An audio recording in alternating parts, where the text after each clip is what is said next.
देखिए प्यारे बच्चों, ये आपके सामने जो डायग्राम बना है ये है कोशिका भित्ति। कोशिका भित्ति। और ये कोशिका भित्ति जो होती है, भित्ति मतलब क्या होता है याद है? आप लोगों ने सुना होगा गांव के अंदर क्या होता है, भीत की दीवार। हाँ, कौन दीवार होती थी वो? मिट्टी की। मतलब भित्ति मतलब क्या होता है? एक दीवार। क्या होता है? दीवार। तो वैसे क्या है, एक दीवार है। ये क्या है? एक दीवार है जिसको बोलते हैं सेल वॉल। क्या बोलते हैं? Cell wall. सेल की एक वॉल है, ठीक है। और देखिए ये एक क्या है, एक निर्जीव संरचना है। क्या है? एक निर्जीव संरचना है। ये सजीव नहीं है, निर्जीव, इसके अंदर जान नहीं है, ठीक है ना। एक निर्जीव संरचना है जो पादप कोशिका के चारों तरफ से घिरी रहती है। और पादप कोशिका क्या होती है? पादप कोशिका क्या होती है? किसी को पता है पादप क्या होता है? नहीं बताना भाई। ये जो है ना पादप कोशिका, पादप मतलब होता है पेड़ पौधे। क्या होते हैं? पेड़ पौधे, ठीक है ना। ये सब उनमें पाई जाती है। आपने देखा होगा ना, ये जो छाल लकड़ी निकालते हैं आप लोग, है वही है।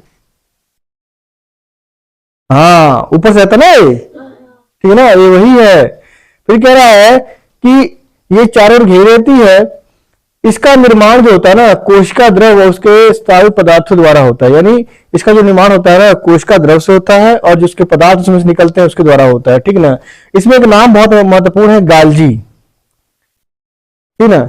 मतलब ये जो भित्ति बनती है उसमें गाल्जी उपकरण होता है, सबसे बड़ी भूमिका निभाता है इसको बनाने में, ठीक है। और सबसे बड़ी बात देखिए, ये जो भित्ति होती है, निर्जीव भित्ति, कोशिका की जो भित्ति जो होती है, सिर्फ और सिर्फ पेड़ पौधों में पाई जाती है, जिन जंतुओं में नहीं पाई जाती, ठीक है ना। यानी जंतु मतलब जीव जंतु में ये सब नहीं पाई जाती है, ठीक है ना। सिर्फ सिर्फ कहां पाई जाती है? ये पेड़ पौधों में पाई जाती है, ठीक है। और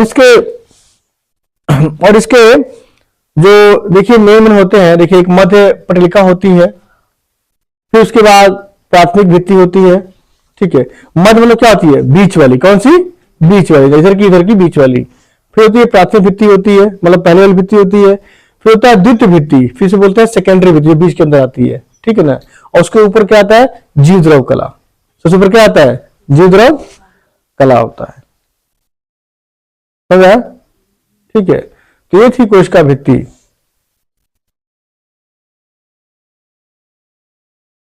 अभी आप लोगों ने इसके बारे में पढ़ा था, आपने देखा, डायग्राम देखा था। अब हम जानते हैं कि मध्यिका और जो सेकेंडरी होती है भित्तियां, वह क्या क्या होती हैं और किससे बनी होती हैं। देखिए मध्य पटलिका, ठीक है, यह पैक्टिन व कार्बोहाइड्रेट का बना स्तर होता है जो दो कोशिका भित्ति को जोड़ता है, ठीक है ना।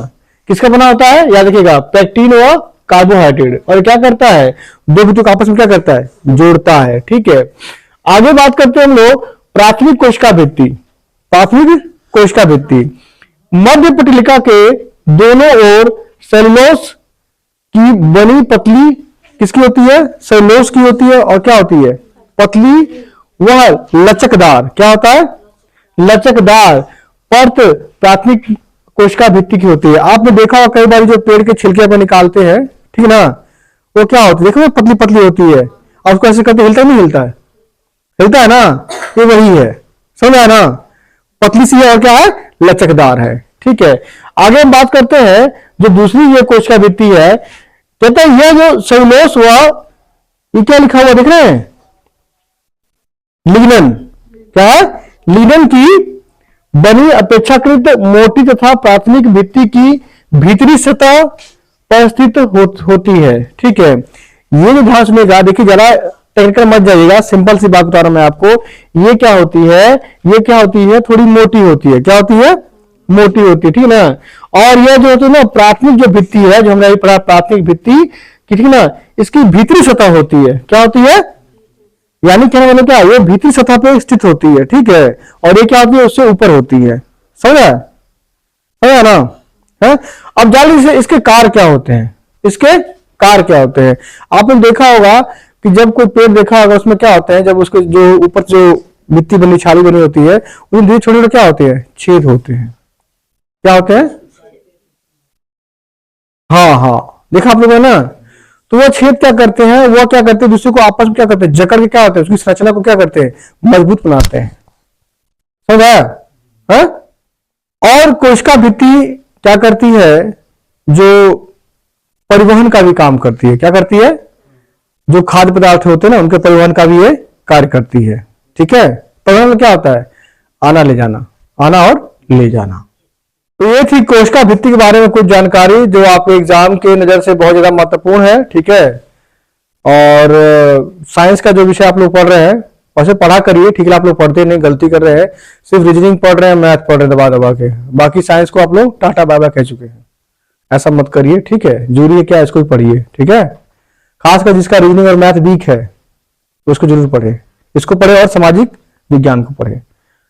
70 नंबर का है दोनों मिला के, किताब है कि नहीं है? पढ़ा करिए तो।